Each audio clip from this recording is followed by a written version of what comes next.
오늘 말씀은 요한복음 1장 1절부터 3절 말씀 함께 보겠습니다.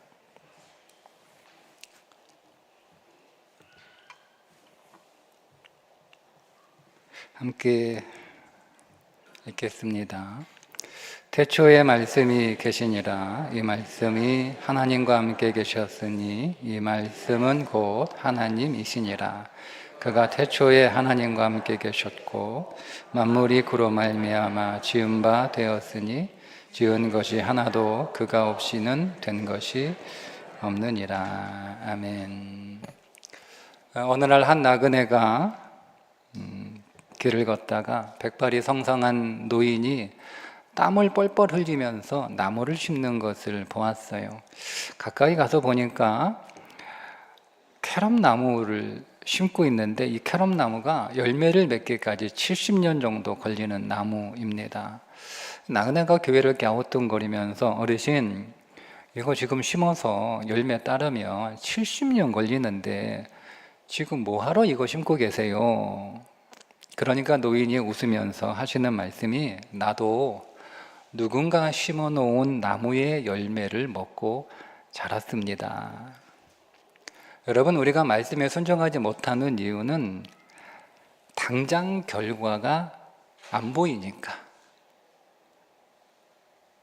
내가 섬기라고 그래서 섬겼는데 섬김의 보상이 당장 있어야 하고, 용서하라고 해서 용서했는데 당장 관계가 회복돼야 되고, 나누라고 해서 나눴으면 당장 다시 채워져야 되는데 당장 그렇게 되지 않으니까 우리가 말씀에 순종하지 못하는 거예요. 우리는 내 눈으로 봐야 되거든요. 그런데 여러분, 말씀을 심는다는 것은 자판기에 동전을 넣으면 음료수가 뚝 떨어지는 것하고는 다릅니다. 하나님이 약속하신 것은 즉각적인 수확이 아니고 반드시 올 수확을 말씀하신 거예요. 즉각이 아니라 반드시를 약속하셨는데 우리는 즉각, 즉시 내 시간 안에서 내 눈으로 결과를 자꾸 보려고 하니까 우리가 순종하기 어려운 거죠.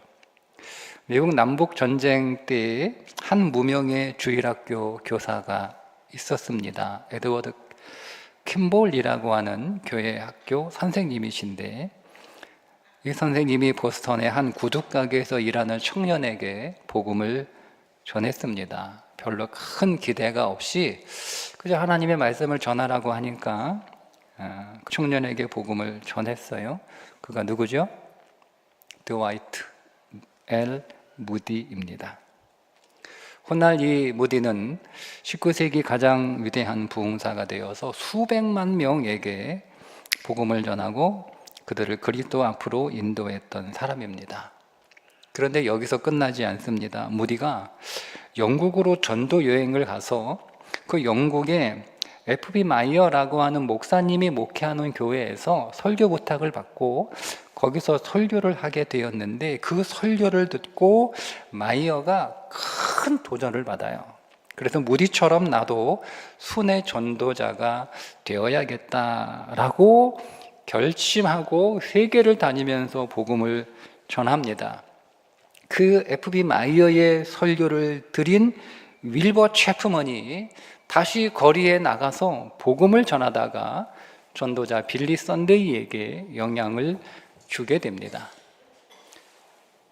처음에 에드워드 킴볼이 하나님의 말씀에 순종하여 구두방에서 일하고 있는 청년에게 복음을 전했을 때 이 모든 것을 본 것도 아니고 그것들을 보지 못하고 세상을 떠났습니다.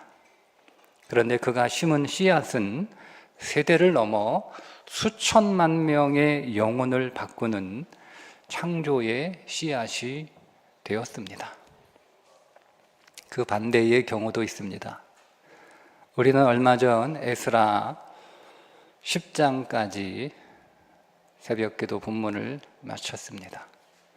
마지막 10장 112명의 이름이 나옵니다. 그 사람들은 이방 여인하고 결혼을 했다가 에스라의 전하는 하나님의 말씀을 듣고 그것이 잘못되었다는 것을 깨달아 이방 아내들과 그 사이에 낳았던 자녀들과 생이별을 한 사람들의 명단입니다. 저는 그 이름이 이방 여인하고 율법을 어기고 결혼했던 수치스러운 이름으로 보이기보다는 거룩한 하나님의 교회, 정결한 하나님의 교회, 순전한 하나님의 교회를 위해서 자기와 사랑해서 결혼했던 아내를 눈물을 머금고 내쫓았던 사람들입니다. 이유는 하나입니다. 하나님 나라를 위해서. 하나님 나라가 온전한 하나님의 나라, 거룩하고 순결한 하나님의 나라를 위해서, 비록 가슴이 찢어지는 아픈 결단이지만 그 하나님 나라를 위해서 한 가정의 해체를 선택한 믿음의 사람들입니다. 그리고 에스라서는 그 112명의 이름을 기록한 것으로 끝이 납니다. 그 결과는 어떻게 되었을까요? 그들이 기대한 대로, 그들이 바라던 대로, 그들이 희생한 대로 이스라엘 믿음의 공동체가 더 정결하고 더 순결하고 더 거룩한 공동체가 되었을까요? 그렇게 희생을 했는데, 그렇게 헌신을 했는데, 에스라와 느헤미야는 같은 시대에 함께 동역했던 사람입니다. 에스라가 2차 포로 귀환의 지도자로 예루살렘에 왔고 얼마 후에 3차 귀환자들을 이끌고 느헤미야가 예루살렘에 옵니다. 그때 에스라가 거기에 있었어요. 그리고 나서 느헤미야가 성벽 재건을 마무리하고 에스라를 불러서 백성들 앞에 하나님의 말씀을 다시 선포합니다. 그리고 나서 어떤 일이 벌어지게 되냐면 불과 얼마 되지 않았음에도 불구하고 다시 이방 여인하고 결혼한 사람들이 이스라엘 백성들 가운데 적지 않다는 사실이 드러납니다. 저는 그런 생각을 해봤어요. 이 112명의 사람들의 심정이 어땠을까? 자기들은요, 에스라가 무서워서 페르시아 왕의 전권을 받아가지고 사법권까지 받아가지고 왔기 때문에 그 말을 무시할 수 없어서 사랑하는 아내와 사랑하는 자녀들을 내쫓았던 사람도 물론 있었겠지만 그 가운데는 정말 내가 잘못했구나. 정말 내가 하나님 말씀대로 살지 않았구나. 나로 인하여 하나님의 교회가 오염되고 훼손되고 깨어지고 그래서 그 하나님의 교회가 다시 회복되고 온전해지고 하나님 나라가 건강하게 세워지기 위해서 자기 자신을 정말 제물로 드린 그 가정도 있지 않았겠어요? 그들에게는 그래, 내가 희생해서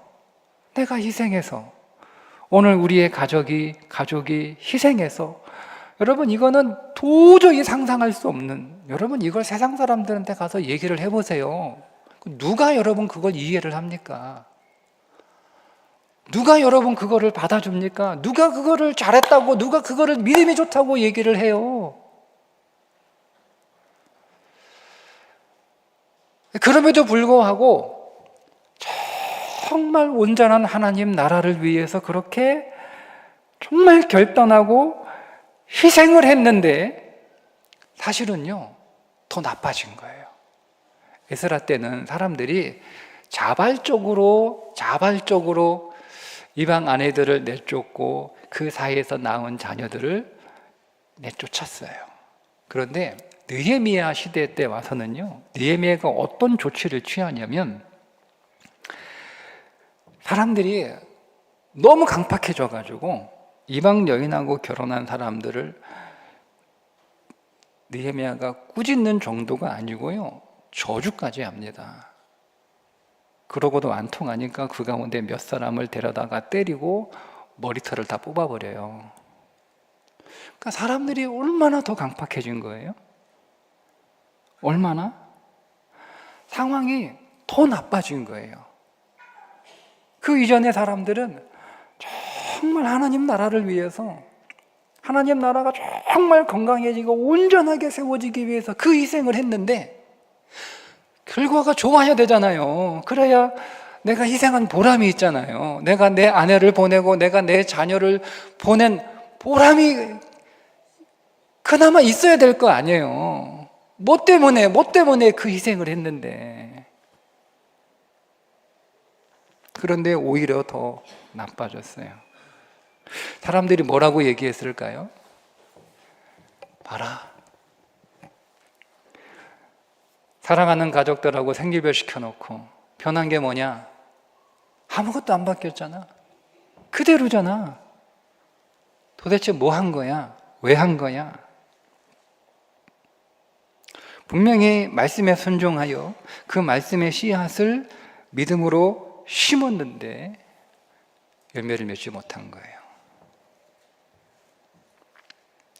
제가 이런 질문을 했어요. 이 112명의 사람들은 후회했을까? 아니면 그래도 하기를 잘했다라고 했을까? 여러분 생각은 어떠세요? 112명의 사람들이 후회했을 것 같습니까? 아니면 열매는 없지만 그래도 잘했다라고 생각을 했을까요? 대답은 여러분들이 하십시오.